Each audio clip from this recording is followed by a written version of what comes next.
আজকে আপনার কাছে বলছি, ইন্টারনেটে আমরা তো দেখেছি প্রধানমন্ত্রীর কাছে কিছু টুপিওয়ালা দাড়িওয়ালা গিয়ে তারাই ছিল দাউদি এবে বহরা, দাউদি বহরা বলে তারা মুসলিম। কিন্তু হানাফি মাযহাবের মসলা হলো যারা দাউদি বহরা মুসলিম ওরা আদৌ হলো মুসলিম নয়, ওরাই হলো শিয়া। তাহলে শিয়া যারা আছে আমরা শিয়াদেরকে মুসলমান বলে বিশ্বাস করি না, ওরাই হলো কাফের। তার কারণ হলো একটা, ওদের মাথায় টুপি আমাদের মাথায় টুপি, ওদের মুখে দাড়ি আমাদের মুখে দাড়ি। बोहरा जिसका मतलब ऐसी है, बोहरार व्याख्या हलो যারা বণিক, বণিক মানে যারা ব্যবসায়ী ওদেরকে বহরা বলা হয়। তাহলে আমি আপনাকে বোঝাতে চেয়েছি, তাহলে টুপিওয়ালা দাড়িওয়ালা কোনো অন্য কোনো ধর্মের ভাই যদি দেখে বলে এরা তো মুসলমান না, আমার দাদু ভাই এটা মুসলমান নয়, এরাই হলো পরিচিত মুসলমান নয়, ওরাই হলো বেঈমান। যদি বলেন কেন, চলেন এক একটা করে আমি দলিল দেবো, আপনি বুঝে নেবেন। চলেন এক নম্বরে আগিয়ে যাই। আল্লাহ নবী হাদিস শরীফে বললেন, আনা খতামুন নবিয়িন লা নবিয়্যা বাদি, আমার পরে পৃথিবীতে আর কোনো নবী আসবে না, আমি হলাম শেষ নবী। আগার মাগার বালকে কেউ করে নবী নেহি হো সকতা, আমার পরে আর পৃথিবীতে কোনো নবী আসবে না। তাহলে কেউ যদি বলে আমরা অন্য ব্যক্তিকে নবী বলে মেনে নিলাম, আপনি বলেন মুহাম্মদ সাল্লাল্লাহু আলাইহি ওয়াসাল্লামকে নবীকে বাদ দিয়ে অন্য কোনো ব্যক্তিকে কেউ যদি নবী বলে স্বীকৃতি দেয়, ওই ব্যক্তি কি মুসলমান থাকতে পারে? এক নাম্বার। দ্বিতীয় নাম্বার পরে বলছি, আল্লাহ যখন ফেরেশতা জিবরাইল দিয়ে আমার নবীর কাছে কোরআনের আয়াত ওহি পাঠায়, ওকে বলা হয় দেখা যায় ওহি আননেওয়ালা জিবরাইল আলাইহিস সালাম আল্লাহ নবীর কাছে ওহি আনতেন। যারা হলো শিয়া সম্প্রদায়, যারাই বলেছে আপনি অকাব্যর সংশোধন বিল পাশ করে আপনি ঠিক করেছেন, ওরাই হলো দাউদি বহরা শিয়া সম্প্রদায়। ওরাই তো বলে মুহাম্মাদের কাছে ভুল করে ওহি নিয়ে গেছে, ওটা তো আলী হুজুরের কাছে আসা দরকার ছিল। তাহলে কেউ যদি বলে মুহাম্মদ সাল্লাল্লাহু আলাইহি ওয়াসাল্লামের কাছে ওহি যাওয়া ঠিক নয়, আলীর কাছে ওহি আসাটা ঠিক, আপনি বলেন তারা বেঈমান না কাফের? তারাই হলো তো কাফের। চলেন আমি আপনাকে বোঝাতে চেয়েছি, তাহলে তারাই হলো কাফের। চলেন এবার এক নাম্বার বলেছি, দ্বিতীয় নাম্বার আগিয়ে চলে যাওয়া যাক। আল্লাহ নবীর দ্বিতীয় সাহাবা হযরতে ফারুক আজম রাদিয়াল্লাহু তাআলা আন, উনি যখন মসজিদে নববীতে ইমামতি করছিলেন, অরকা ওমর রাকিন রুকু করছিলেন, ওয়াসজুদুলিল্লাহ আল্লাহর নামে সেজদা দিচ্ছিল, কিছু টুপিওয়ালা দাড়িওয়ালা ভেষধারী বড় জুব্বা পাঞ্জাবি পরিহিতা করে পিছন থেকে তরোয়াল বার করে ওমর ফারুক যখন সেজদা চলে গেল, তাকে কোপ মেরে হত্যা করে 3 দিন পরে তিনি দুনিয়া থেকে বিদায় নিয়ে চলে গেল। তাহলে সব টুপিওয়ালা দাড়িওয়ালা মুসলমান নয়, মানুষকে ক্ষতি করার জন্য ওরা টুপি আর দাড়ি আর পাগড়িটা ওদের কৌশলে লাগায়, ঠিক না বেঠিক?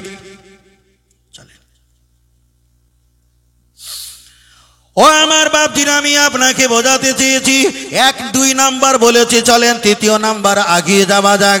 আল্লাহ নবী পাকের মাজার মুকাদ্দাস, নবী আমার হাদিস শরীফে বললেন, ও আমার সাহাবীরা জেনে রেখে দাও, মানজারা কবরিন ওয়াজাবাত লাহু শাফাআতি আও কামা ক্বালা আলাইহিস সালাম, কোন ব্যক্তি যদি আমার মাজার শরীফটা রওজাটা একটা বার দর্শন করে ঈমান হালাতে, ওয়াজাবাত লাহু শাফাআতি, ওই ব্যক্তির জান্নাত দেওয়ার জন্য আমি রাসূলুল্লাহ জিম্মাদারি হয়ে গেলাম। জোরে বলুন সুবহানাল্লাহ। কি কালকের বলবে?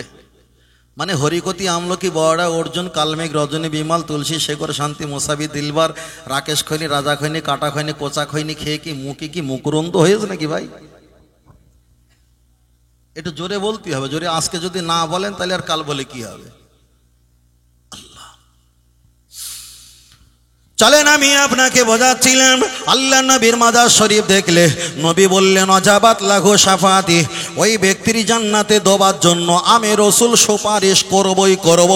কিন্তু আল্লাহ নবী বাদশাহ নুরউদ্দিনকে স্বপ্ন দেখিয়েছিল, যারা টুপিওয়ালা দাড়িওয়ালা পাগড়িওয়ালা আমার মাজার জিয়ারাত করতে এসেছে, ও বাদশাহ নুরুদ্দিন, এরা আমার মাজার জিয়ারাত করতে আসেনি, এরা আমার লাশ মোবারক চুরি করে ওদের দেশে নিয়ে যেতে এসেছে।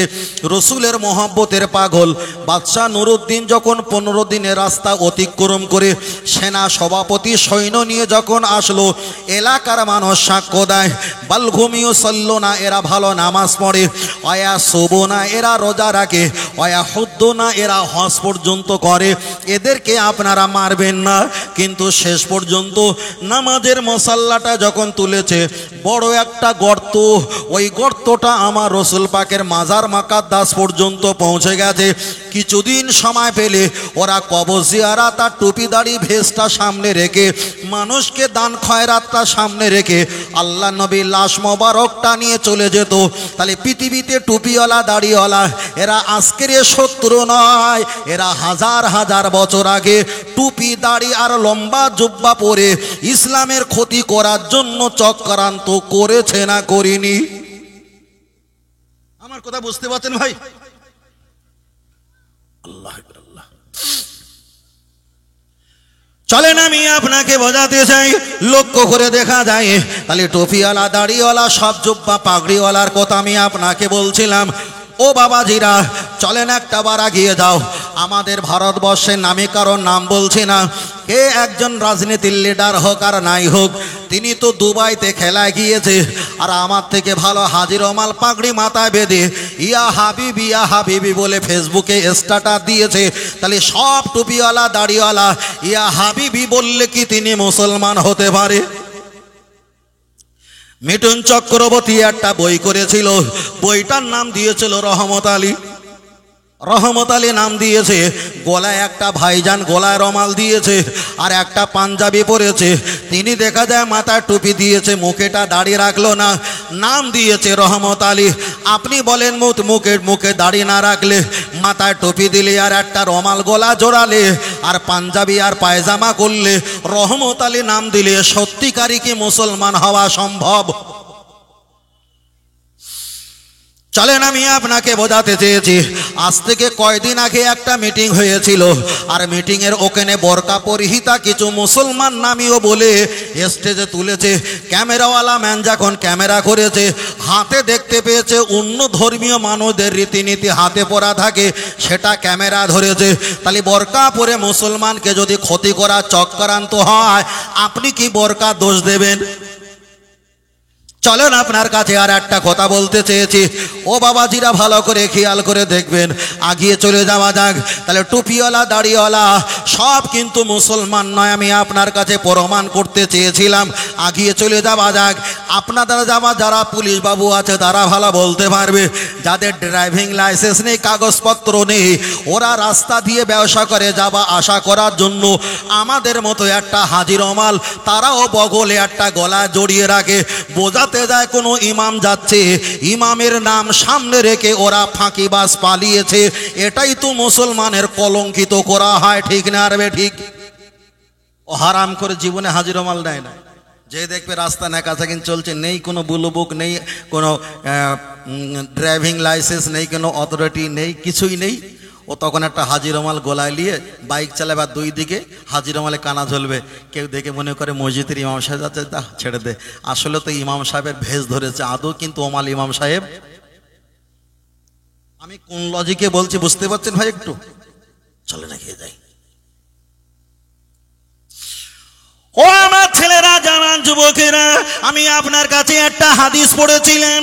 আল্লাহ নবী হাদিস শরীফে বললেন, লা ইয়াবকা মিনাল ইসলামি ইল্লা ইসমু, পৃথিবীতে ইসলাম পৌঁছে যাবে শহরে নগরে, পাড়ায় পাড়ায়, গ্রামে গঞ্জে, খানকা, ঈদগাহ, মুক্ত মসজিদ, মাদ্রাসায়, পূর্ব পশ্চিম উত্তর দক্ষিণে ইসলাম পৌঁছে যাবে। কিন্তু ওদের ভিতরে ইমান ইসলামের কিছুই পাওয়া যাবে না। হাদিসের অনুপাতে ব্যাখ্যা হচ্ছে না, হয় না? চলেন একটা বার আগিয়ে যাওয়া যাক। লক্ষ্য করে দেখা যায়, আমি আপনার কাছে অনেক কটা অপশান বললাম, এবার আপনার কাছে পঞ্চম নাম্বার অপশান বলি। যারা টুপিওয়ালা দাড়িওয়ালা সকলে কিন্তু মুসলমান নয়। আপনি টুপি আর দাড়ি দেখে পাগল হলে হবে না। আবু জাহেল যিনি মুহাম্মদ সাল্লামের প্রধান শত্রু, তার মাথায় পাগড়ি ছিল, আবু জাহেলের মুখে দাঁড়িয়ে ছিল।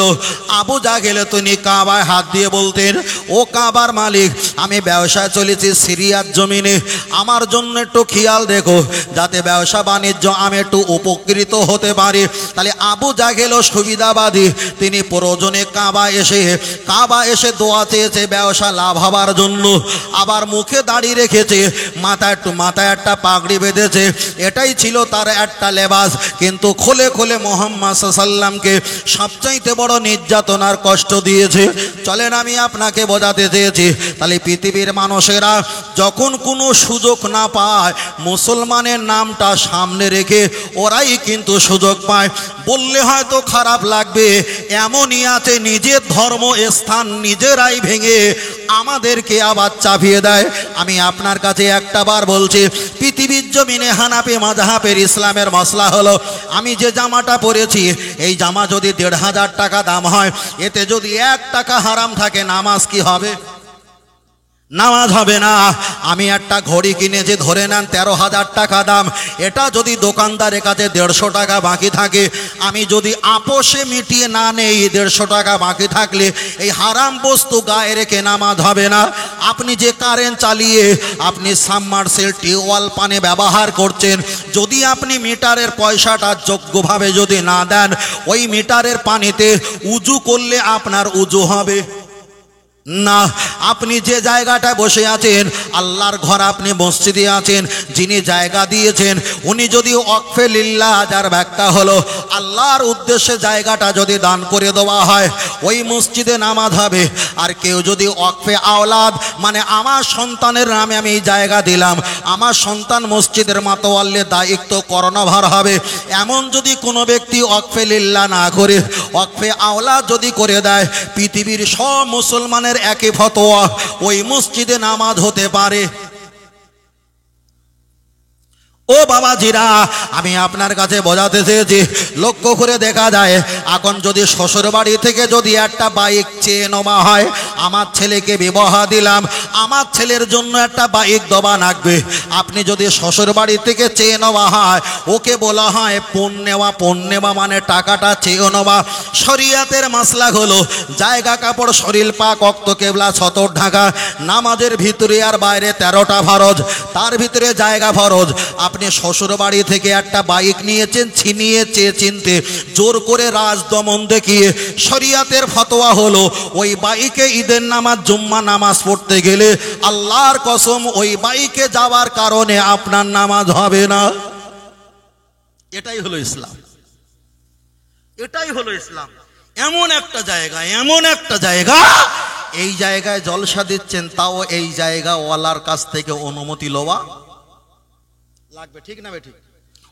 ও আমার বাতিরা, আমি আপনাকে বলছিলাম, লক্ষ্য করে দেখা যায় ইসলাম সম্পর্কে আপনাকে বলছিলাম, সব টুপিওয়ালা দাড়িওয়ালা কিন্তু চলবে না। এবার আমি আপনার কাছে ধর্ম সম্পর্কে কোরআন আর হাদিস থেকে আপনার কাছে আমি ব্যাখ্যা করে বলছি।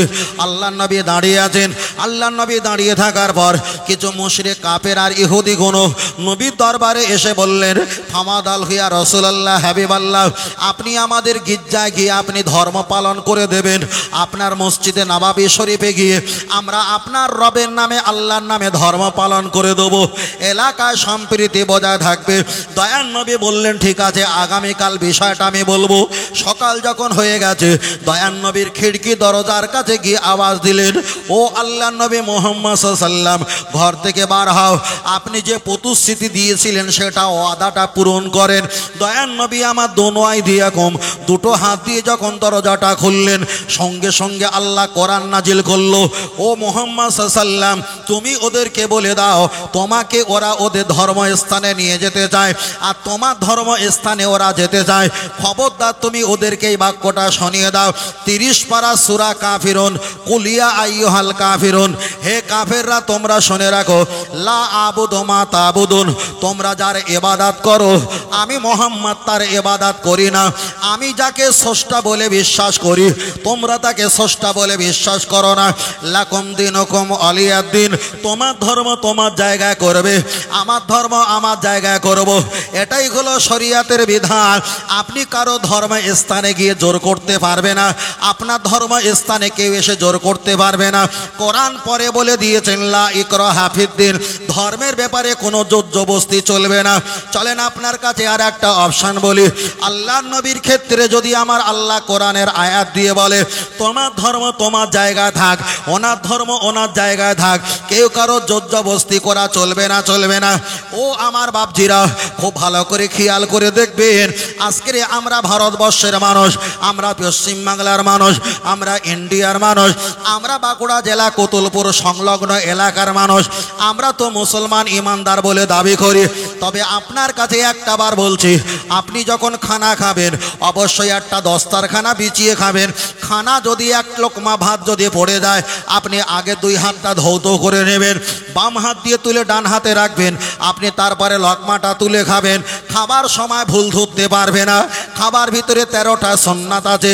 কোনো মা চাচি চায় না তরকাতে বড় বেশি লবণ দিয়ে লঙ্কা ঝাল দিয়ে আমি আমার স্বামীকে খাওয়াবো, এমন কোনো চাচি মা কোনো স্ত্রী চায় না। রসুল আমার জানিয়ে দিয়েছে সবচাইতে শান্তির ধর্ম হলো ইসলাম ধর্ম। কেন? আল্লাহ জানিয়ে দিয়েছে ওমাইয়াবতাগি গয়রাল ইসলামি দীনান ফালা ইউকবালা মিনহু ওয়া হুয়া ফিল আখিরাতি মিনাল খাসিরিন। ইসলাম ব্যতীত পৃথিবীতে যত ধর্ম আছে সব কোটা মানুষের বানানো ধর্ম হতে পারে, কিন্তু আমি আল্লাহ আমার কাছে মনোনীত ধর্ম হলো সেটাই হলো ইসলাম ধর্ম। আর ইসলাম ধর্মটা আল্লাহর কাছে যখন মনোনীত, এটাই হলো পরকালেও আল্লাহর কাছে মনোনীত। যারা আল্লাহ আর নবীর পথ মতকে যারা অনুসরণ করেছে, দুনিয়াতে কষ্ট হলেও হয়তো 60 বছর 65 বছর বাঁচবো, আমার 40 বছর ধরে নেন চলে গেছে, আর হয়তো 20 বছর আমার বাকি আছে। 20 বছর যদি কোনো রকমে ইবাদত করে আল্লাহর হুকুম পালন করে যদি চলে যেতে পারি, আমি তো একটা জায়গায় আল্লাহ পাকের দয়ার স্থান পেয়ে যাব। তবে ও ছেলেরা বাপজিরা, কাউকে উপকার করতে না পারলে কাউকে ক্ষতি করা যাবে না। আপনি সাত থেকে লাফ মারছেন আর আমি আপনাকে বলবো আই লাভ ইউ, এটা হতে পারে না। তাই আমি আপনার জামার কলারটা ধরে বলছি, আপনার ধর্ম আপনি নিজে নিজে করেন। আপনার মেজাজ যদি ভালো হয়, আপনার পোশাক যদি ভালো হয়, আপনার আচরণ যদি ভালো হয়, আপনার আখলাক চলাফেরা রীতি তাসদিব তামাদুন এগুলো যদি আপনার কাছে যদি ভালো হয়, আপনার যিনি বন্ধু আছে, আপনার যিনি ক্লাসমেট আছে, আপনার যিনি বান্ধবী আছে, একদিন না একদিন আপনার প্রশংসা করবে। আর আপনার প্রশংসা করার বিনিময় একদিন ইসলাম তাদের মুখে শান্তি বলে প্রমাণ হয়ে যাবে। আর একটু জোরে হবে না? সুবহানাল্লাহ। কিন্তু হবে এটা কি করে? হবে এটা কি করে? এখন আমার বাড়ি একটা ছেলে আছে, তা আমি জলসা চলে এসেছি, 3টে বেজে গেছে, ঘুমাচ্ছিল। তো মাকে বায়না ধরেছে, মা আমারও ডিম ভেজে দাও, ডিম ভেজে দাও। তা মা বলছে দাঁড়াও, তোর আব্বাজিকে গুছিয়ে দিচ্ছি, গাড়ি ছাড়বে। তা বলছে না, আমার এখানে ডিম ভেজে দাও। ওনার মা একটু আধা ঘন্টা দেরি করেছে। বাড়ি ছিল আমার সে ল্যাপটপ, আছাড় মেরেছে, চুরমার হয়ে গেছে, কথা বোঝাতে পারিনি। ডিম ভাজতে 10 মিনিট সময় লাগে। আমি খবর নিয়ে দেখলাম ওই ডিম ভাজা হয়নি, বিকাল 5:30টায় ডিম ভেজে দিচ্ছে। ছেলে মানুষকে আর সহ্য করতে পারে? ও যখন সামনে পেয়েছে ল্যাপটপটা দেশে বাড়ি চুরমার হয়ে গেছে। এখন দোষটা কার ধরবো? দোষটা কার ধরবো? আরে বাচ্চার তো দোষ নয়, বাচ্চাকে বলছে দিচ্ছি দিচ্ছি দিচ্ছি, আধা ঘন্টা যেতে পারে, 1 ঘন্টা যেতে পারে। তাহলে যে বাচ্চাকে নিরহ বাচ্চা, সংখ্যালঘু, সংখ্যায় কম, নিরহ নরম বাচ্চা, হালকা বাচ্চা, দিচ্ছি দিচ্ছি দিচ্ছি বলে যখন 5 ঘন্টা চলে গেছে, হাতে ছিল একটা ল্যাপটপ, দিয়েছে বাড়ি। সাংবাদিক ক্যামেরা বলছে এ হলো বাচ্চা সন্ত্রাসী। কথা বোঝাতে পারিনি? কিন্তু আমি কি সন্ত্রাসী? আমার ডিম চেয়েছি দেবে বলে আমাকে 5 ঘন্টা আমাকে কাঁদিয়েছে, দেওয়ার পরেও আমার মা আমাকে ডিম ভেজে দেয়নি। বাচ্চা যখন রাগে যখন ল্যাপটপ ভেঙে ফেলেছে, তখন আমার ভাইপো ছিল, ক্যামেরা করে বলছে তোমার ছেলে সন্ত্রাসী। আদৌ ঠিক করেছে? ঠিক করেছে? আমরা বলছি একটুকুনি দাও, তা বলছে না দেবো না। আচ্ছা যদি মাথাটা দাও, বলছে না, মাথা আমার বড় সম্বন্ধীর খালাতে বোনের ভাইজির মেজে ছেলে চার শ্বশুরের ছেলের বন্ধুর মেয়ে এসছে, তিনি খাবে, তা খা। তারপরে একটু ডাকা দাও, বলছে না না না, ওটা আমার সম্বন্ধীর মেজে ছেলে এসে থেকে খাবে। তা লেজা দাও, বলছো তা হবে না। আচ্ছা তোমরা মাছ খেয়েছো, কাঁটাগুলো ফেলেছো, সেইগুলো দাও, বলছো না আমার বাড়ি একটা কুঁতকুতে বিড়েলের বাচ্চা আছে, সে খাবে। তুই মাছ দিবি নি, মাথা দিবি নি, লেজা দিবি নি, দাকা দিবি নি, কাঁটা পর্যন্ত দিবি নি। তো পায়খানা করতে গেলে তো কলা বাগানে যেতে হবে, যেতে হবে না? যেতে হবে। এখন কিছু যদি না পাই, মশা হয় যদি একটুখানি কামড়াই, তাতে কি খুব অন্যায় করেছি? অন্যায় করেছি? যে কিচ্ছু যখন না দিয়েছিস, খেয়ে যখন রক্ত হয়েছে, ওই রক্তটা এক ফোঁটা খাই। কথা বোঝাতে পারিনি? তাও দেবে কি? আমাদের যা আছে সেটাও নিয়ে নিচ্ছে, দেবে কি? আমরা যদি চিল্লাই তখন বলে টুপিওয়ালা মাওবাদী আর সন্ত্রাসী বলে চিল্লাতে শুরু করবে। ভাই এ জবানে না বহুত কিছু আছে, শুধু বক্তব্য দেয়নি তাই। চাইলে পাইলে অনেক কিছু করতে পারি, বলতে পারি, কিন্তু ইসলাম আমাকে লাগাম দিয়েছে, বোঝেন না? ইসলাম আমাকে শিক্ষা দিয়েছে, যার কারণে কিছু বলতেও পারি না, কিছু করতেও পারি না, কেন আমি তো ইসলামের অনুসারী। তবে ফের বলছি, চেয়েছিলাম দেয়নি, কিন্তু অপরকে দিয়েছে, অপরকে দিয়েছে। চলেন। ও আমার বাপজির, আমি আপনাকে বোঝাতে চেয়েছি, লক্ষ্য করে দেখা যায়। চলেন একটা বার এগিয়ে যাওয়া যাক। আমি আপনার কাছে বলছিলাম ইন্নাদ্দিনা ইনদাল্লাহিল ইসলাম, সবচাইতে মনোনীত ধর্ম হলো ইসলাম ধর্ম। আমরা যে মাথায় পাগড়ি বেঁধেছি, পৃথিবীর যত ধর্মগুরু আছে, হিন্দু, খ্রিস্টান, জৈন, পারাসি, শিখ, ইসাই, গুজরাটি, মারাঠি, কুচবিহারি, বিহারি, বাঙালি, যত মানুষ আছে মাথায় পাগড়ি বেঁধেছে। পাগড়ি বাঁধার জন্মদাতা হলো মুহাম্মদ সাল্লাল্লাহু আলাইহি ওয়াসাল্লাম। আমরা যে মাথায় টুপি দিয়েছি, এই টুপিটার জন্মদাতা মুহাম্মদ সাল্লাম। আমরা যে মুখে দাড়ি রেখেছি, দাড়ি রাখার জন্মদাতা মুহাম্মদ সাল্লাম। আমরা যে দুনিয়াতে ধর্ম পালন করছি, এটা মুহাম্মদ সাল্লাম জন্মদাতা না। পৃথিবী শুরু থেকে নিয়ে এই পর্যন্ত এই ইসলাম ছিল, রয়েছে, আগামীতে থাকবে। চলেন এবার আপনার কাছে একটা কথা বলি। আমি যদি মোবাইল থেকে কোনো একটা ধর্মের যদি আমি ধর্মর ঘর দেখাই, ওই বাবা যেটা বলবে, বাদা আমি এ ধর্মের কোন ধর্মের ঘর আমি চিনতে পারি না। কেন বা চিনতে পারবে? তিনি তো বছরে 2 বার গেছে, 1 বার গেছে, সেখানে 2 মিনিটের বেশি তাকে সময় দেয়নি, তাকে তো ঘাড় ধাক্কা করে বার করে দিয়েছে। কিন্তু মুসলমানদের মসজিদ যদি পৃথিবীর হিন্দু, খ্রিস্টান, জৈন, পারাসি, শিখ, ইসাই, গুজরাটি, মারাঠি, কুচবিহারি, বিহারি, বাঙালি, 3.5 থেকে 4.5 লক্ষ ধর্মে প্লাস যত মানুষ আছে, ওদেরকে যদি মুসলমানদের মসজিদ দেখা হয়, আল্লাহর শপথ করে বলি, এক বাক্যে বলে দেবে এটাই হলো মুসলমানদের ধর্ম পালন করা ঘর। এটা জোরে হবে না সুবহানাল্লাহ? চলেন, 1 নাম্বার বলেছে। 2 নাম্বার আগিয়ে চলে যাওয়া যাক। আল্লাহ যে আমাদের কোরআন শরীফ দিয়েছে, ওয়াইদ কলনা দখল হাজিল করিয়াতা ফকল মিনগা হাইচো সে তোমরা কথা দখলল বাবা সজ্জা দাও অকল হিত্তাতুন না গফির লাকুম খতায়াকুম আসানা জিদুল মুহসিনিন।